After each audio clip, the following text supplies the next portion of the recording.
Et si je vous disais que l'une des voitures françaises les plus célèbres de l'histoire avait été conçue pour transporter des paysans, des pommes de terre et même une chèvre à travers des champs où les tracteurs eux-mêmes s'essoufflaient? Cette voiture n'a jamais été pensée pour parader sur les Champs-Élysées. Elle n'était ni glamour, ni rapide, ni vraiment sûre. C'était la Citroën 2 chevaux, surnommée la 2 chevaux ou plus familièrement la 2 Doche. Et sur le papier, c'était vraiment risible, une voiture si lente qu'un cycliste pouvait la suivre, si dépouillée qu'elle n'avait qu'un seul essuie-glace et si légère qu'une rafale de vent pouvait la faire rouler sur 2 roues. Et pourtant, contre toute attente, elle est devenue un phénomène. Produite de 1948 à 1990, la 2 chevaux n'a pas seulement transporté des gens, elle a transporté tout un pays. Des millions de familles françaises ont découvert la liberté à 4 roues grâce à cet escargot en tôle. Mais voici le plus fou, cette voiture a failli ne jamais exister. Son histoire commence dans les années 1930, quand des ingénieurs de Citroën travaillent en secret sur un projet baptisé TPV, toute petite voiture. Le cahier des charges, délirant. Elle devait transporter 2 paysans et 50 kilos de pommes de terre, rouler à 60 km/h sans se désintégrer et traverser un champ labouré sans casser un panier d'œufs posé à l'intérieur. Ridicule? Absolument, mais ils y sont arrivés. En 1939, plusieurs prototypes étaient prêts. Et puis, le cours de l'histoire a tout stoppé. La guerre éclate, la France est occupée, le projet disparaît. Certains prototypes furent démontés, d'autres détruits et quelques-uns cachés dans des granges comme de la contrebande. Pendant des années, une rumeur persistait, Citroën avait-il vraiment conçu cette voiture avant la guerre ou n'était-ce qu'un mythe ? Quand la Citroën C2 est enfin sortie de l'ombre, ce n'était pas au fond d'une grange poussiéreuse. Non, elle a fait son entrée en fanfare au Salon de l'Auto de Paris en 1948. Et la réaction? Cinglante. Certains journalistes ont éclaté de rire. L'un d'eux l'a surnommée un parapluie sur roue. Un autre a lâché qu'elle ressemblait à une voiture inachevée, comme si Citroën avait oublié d'envoyer la deuxième moitié. Et franchement, il n'avait pas totalement tort. Des phares gros comme des lampes de vélo, des tôles si fines qu'on aurait dit du métal de boîte à biscuits, un toit en toile qu'il fallait rouler soi-même, comme si Citroën vous avait désigné d'office moteur de toit ouvrant.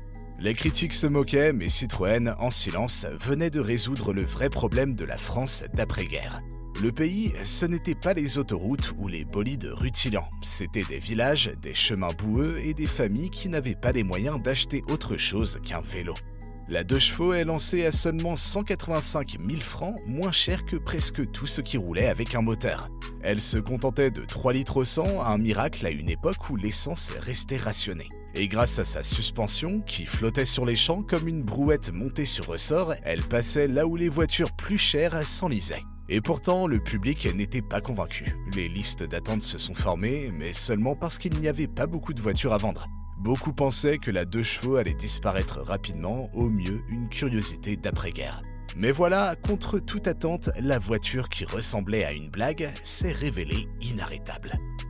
En quelques années, le parapluie sur roue n'était plus une blague, c'était devenu un phénomène national.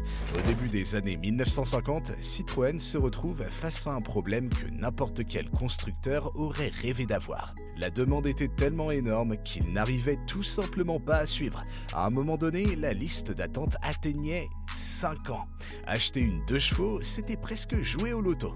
Et le plus fou, certains chanceux qui recevaient enfin leur voiture pouvaient la revendre le jour même, plus cher qu'ils ne l'avaient payée. Une voiture neuve qui prenait de la valeur en sortant du garage, la 2 chevaux, c'était la seule voiture du peuple qui se comportait comme une action en bourse. Mais pourquoi une telle folie ? Tout simplement parce qu'elle faisait le job.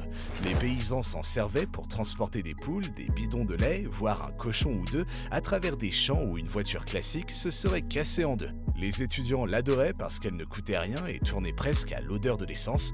Les prêtres aussi, pour la première fois, ils pouvaient atteindre leur paroisse perdue sans laisser leur dentier sur les pavés. C'est là que la 2 chevaux est devenue plus qu'un simple moyen de transport, un grand égalisateur social. La France d'après-guerre n'était pas dans l'ostentation, mais dans l'accès. Pour la première fois, des familles qui n'avaient jamais quitté leur village pouvaient aller voir des proches à l'autre bout du pays ou même partir en vacances à la mer. Bien sûr, les critiques continuaient à se moquer de son look. On la surnommait la boîte à sardines ou encore l'escargot en fer blanc.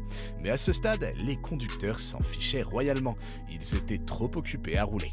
De son côté, Citroën accélérait la production, et au milieu des années 50, la 2 chevaux n'était plus juste une voiture, c'était devenu un véritable mouvement.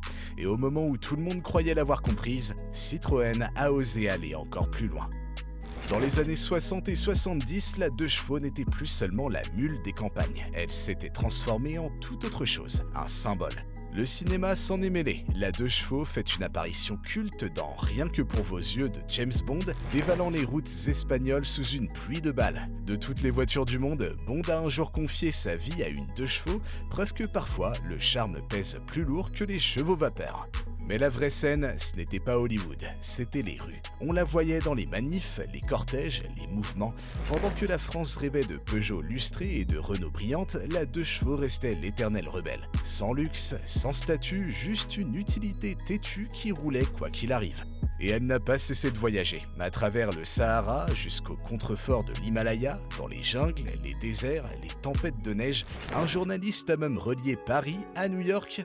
Bon, bien sûr, pour traverser l'Atlantique, c'est un ferry qui a pris le relais, pas la suspension de la 2 chevaux. Où que vous alliez, il y avait de grandes chances qu'une Dodoche soit déjà en train de tousser dans la poussière. À ce stade, la 2 chevaux n'était plus une voiture. C'était la liberté, la contestation et un petit bout de France toujours en mouvement. Mais les routes ne restent jamais lisses très longtemps. L'industrie automobile, elle, accélérait à toute vitesse. Et la 2 chevaux, elle, allait bientôt prendre un gros dos d'âne. Dans les années 80, le monde de l'auto avait changé de voie. Les moteurs grossissaient, les tableaux de bord s'illuminaient d'électronique et les normes de sécurité se multipliaient plus vite que des lapins. Pendant ce temps-là, la pauvre 2 chevaux roulotait toujours avec son petit moteur, son toit en toile et ses freins qui marchaient surtout si on pensait à freiner une demi-rue à l'avance. Et puis la loi a fini par la rattraper. Pollution, crash test, des épreuves qui auraient plié la petite Citroën en deux. Elle n'était plus seulement dépassée, elle avait littéralement épuisé la route. En 1990, après 42 ans et plus de 5 millions d'exemplaires, la dernière 2 chevaux sort de l'usine de Mangalde au Portugal. Les ouvriers applaudissent, les fans pleurent et quelque part dans la campagne française, un paysan hausse les épaules. Bah, la mienne démarre toujours tous les matins. Mais l'arrêt de la production n'a pas enterré la légende. Au contraire, ça l'a dopé. Du jour au lendemain, la Dodoche est devenue un collector. Les prix grimpent, les rassemblements se multiplient et soudain on voit des files entières de 2 chevaux pétaradant de Paris à Buenos Aires. Et le plus fou, 30 ans plus tard, la 2 chevaux n'est pas planquée sous des housses. On la croise encore tous les jours. Des mécanos la rafistolent avec de la ficelle et de la bonne volonté. Et des gamins qui n'ont jamais connu un monde sans Wi-Fi découvrent qu'on n'a pas besoin de 300 chevaux pour sourire derrière un volant. Parfois, il suffit d'avoir du caractère. Était-elle lente? Affreusement. Sécurisée? Et pas vraiment. Pertinente? Plus que jamais. Parce que la 2 chevaux n'a jamais été conçue pour frimer. Elle était conçue pour durer et sur ce terrain-là, elle a gagné. La dernière usine a fermé en 1990, mais son esprit, lui, continue de vibrer, dans les champs, dans les villes et même à travers le temps. Voilà son vrai secret. La 2 chevaux n'a pas seulement révolutionné les routes de France, elle a redéfini ce que pouvait être une voiture. Des fermes boueuses au film de James Bond, des manifs étudiantes aux traversées de désert, la 2 chevaux était partout. Alors maintenant, la vraie question, si demain vous deviez traverser la France entière, vous choisiriez quoi? Un SUV moderne bardé d'électronique ou une humble 2 chevaux avec sa toile, sa tôle et son moteur increvable? Dites-le nous dans les commentaires. Et si cette histoire vous a plu, pensez à liker, vous abonner et activer la cloche, parce qu'il y a encore plein d'autres légendes prêtes à prendre la route. Merci d'avoir regardé et à très vite pour la prochaine vidéo.